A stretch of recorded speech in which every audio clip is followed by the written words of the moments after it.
This morning, I realized that I had some chicken and broccoli in the refrigerator. I didn't want them to go bad.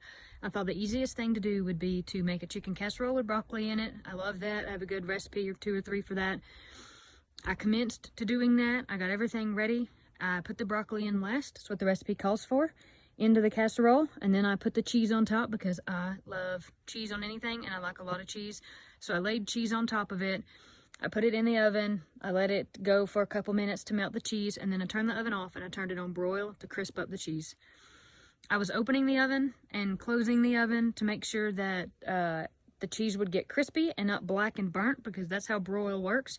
You turn your head for 1 minute and what you meant to crisp turns to, like, black soot and catches on fire. The last time I shut the oven to make sure that the cheese was just going to be nice and crispy, the casserole dish exploded. It sounded like a gun going off. It scared me so bad. In fact, it scared me so bad I'm not even hungry now. I'm just going to skip lunch. I'm not even worried about it.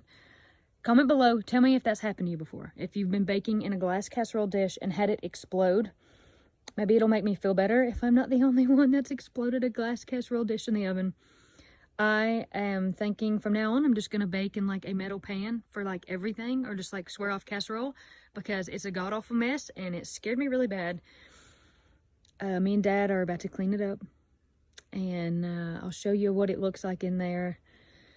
Actually, it was God, my guardian angel, watching out for me, because I had just shut the oven back, and if I would have had it open looking when it exploded, it would have blew that stuff in my face, because I was down close, like looking in the oven. It would have blew the hot cheese and everything in there, including the glass, right up in my face.